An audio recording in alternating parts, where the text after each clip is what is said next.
Yo, what's up? I'm tired as fuck. I woke up at 4 a.m. to watch the Road to UFC card, and low-key, that shit was a banger. I mean, so many finishes, so fast, too. The very first fight of the fucking night was like a 30, 40-second KO.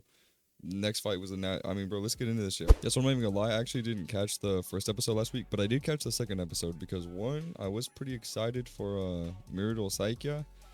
And then I was also very excited for Aaron Tao, who thankfully at least one of my guys fucking won. This guy was an underdog, big ass underdog. And what's up with these one name dudes, bro? These one name guys are fucking crazy. There was another one name dude that I'll get into on like the next episode or whatever that he fucking won. There's a few like one name dudes in the UFC right now. They're fucking dangerous. Like, where did these guys start spawning from? How do you have one name? Anyways, this was the first ever Road to UFC that I had watched. And so the very first fight went to a decision. So I was like, great. Here this goes. Just amateurs fucking not doing what they're doing, whatever. And then Aaron Tao came out, and a minute and 26 into the first round, he got the fucking KO. It was a nasty KO. He actually fought in Contender Series, and that was his first loss. The 1L is on the Contender Series. I'm pretty sure he lost a decision. And then he got a flying knee KO in some bum-ass promotion or whatever versus some guy that I don't think had a good record.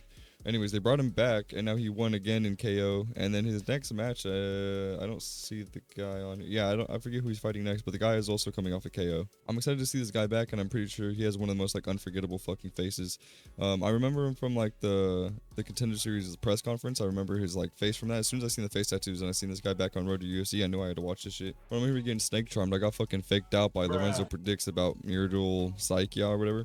And I thought this guy was actually going to be something. I thought this guy... And then I checked to the fucking predictions. And look at this shit. Wait, go to whatever. Look at the fucking odds. I should have looked at the odds before. I mean, I didn't make no bets or anything, but...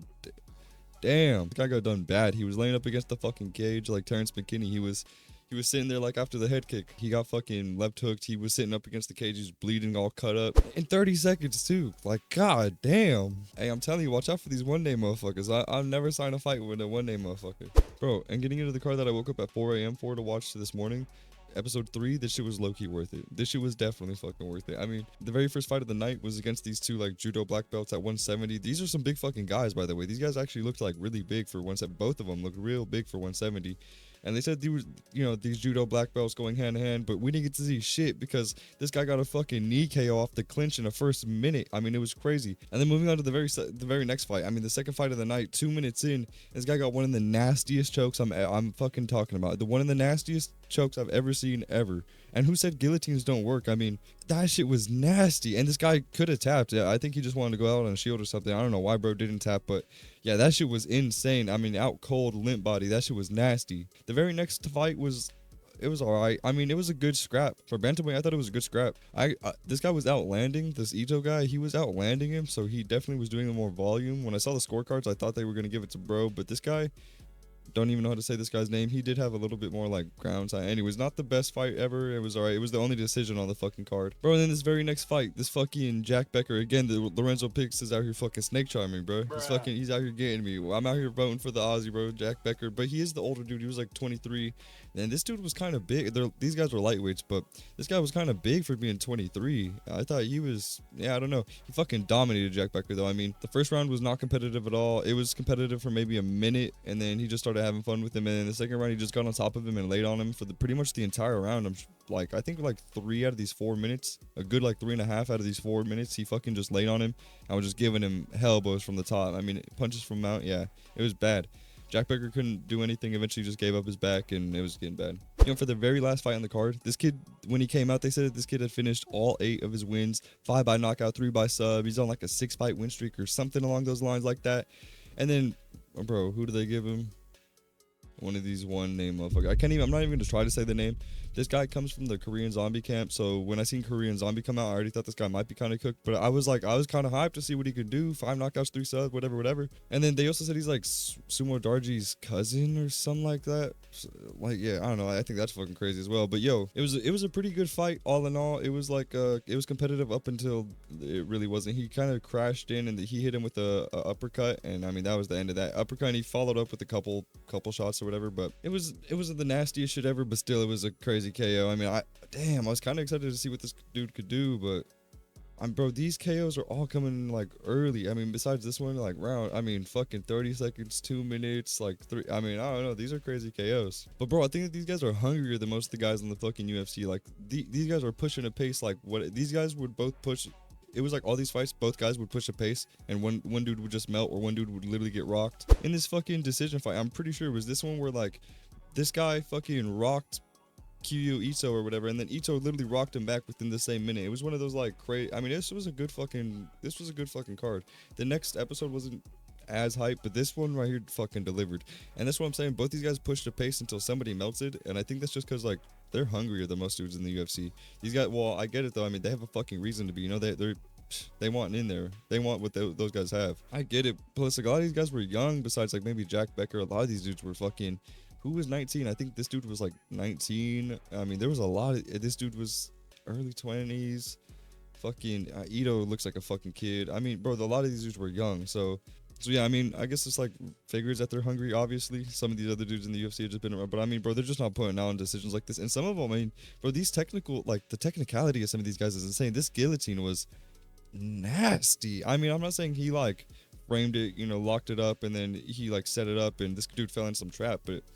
It just the reaction time and how he locked it up and how deep that shit was instantly was fucking insane. This knee KO coming into this dude, he might be dangerous. Like I said, both these dudes were pretty big as well.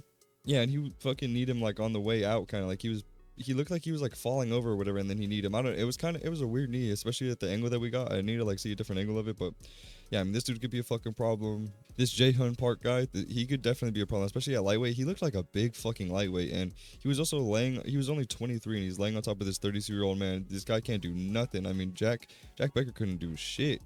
So, I don't know. This guy could also definitely be a problem. He was like, as soon as he got on top of him, he just kept locking him up. Every position that Jack Becker tried to get in, he was just locking him up. He would just switch in, like, he just kind of get him deeper and deeper into deeper water. So, bro, I don't know. This little episode right here fucking slapped.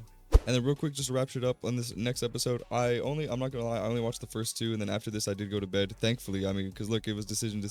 So let me not say that this shit was just KO Central last night or whatever, but everything that I saw was, because, bro, I'm not gonna lie, yeah, after this one I was too tired, I had to go back to sleep, and I figured I'd just rewatch these, but when I woke up I saw they were decisions. I didn't even really rewatch them, to be honest. Plus, it was nobody I was really excited about, not gonna lie. I mean, they could have been scraps though, so if you want opinions on those, I guess I'm not the guy to ask. Yo, these fights were so good. They were like a little bit longer, like they were a little bit more drawn out than the fights on the previous card or whatever. They both happened in like kind of late round two. But they were still nasty fucking finishes. I mean, an elbow from a crucifix, you don't really ever see that shit. That shit was nasty as fuck.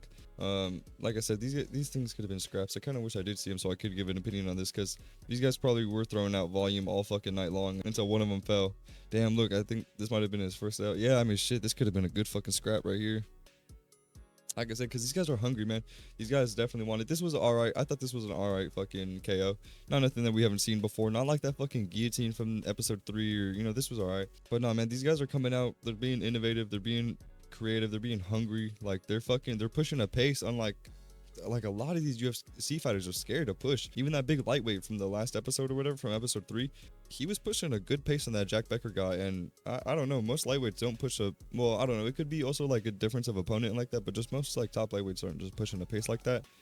But yo, I thought this shit was good. I thought this was actually better than most fucking UFC fight nights we get. Maybe like compared to some of the pay-per-views like 314 or something like this doesn't really hold a candle, but bro, if you could have thrown, like, fucking no, why was this at 4 a.m., bro? Throw these guys at the fucking Apex or something. Like, I get it, though, bro. I get it for UK fans. You guys are waking up at 6 a.m. For Australians, I'm sure you guys are waking up at butt fuck early and everything. So, I get it, bro. I get it. It's our turn to fucking suffer. But who's even in Shanghai? Who the fuck? I mean, it was like 7 p.m. in Australia when this shit was on. It was fucking, like, bro, let's get an even time here so everybody is happy. I don't even know if that's fucking possible. But, anyways, bro, good little video. Didn't really take up too much time.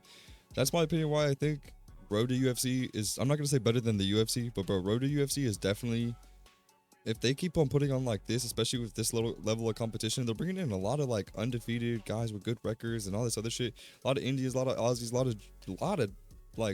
lot of Jap fucking talent though. But hey, you know what? That's good, because those guys are technical. Tell me why they're like, bro, these new style of Japanese guys that we're seeing are fucking technical. They're like Tetsuya Retire all over again, but hey, brother, anyways, I'm not going to waste too much time. Hope you guys did enjoy this shit. I think that the Road to UFC fights are definitely better than the fucking Apex cards that we're getting right now, bro. You could have thrown these guys on the Apex on a fight night, and this would have sold under, like, the Khalil Roundtree fucking Jamal Hill fight or whatever. Yeah, this shit would have sold. So, that's all I'm saying, bro. Anyways, I hope you guys did enjoy this, man, and I'll see you guys in the next one, bro. Peace.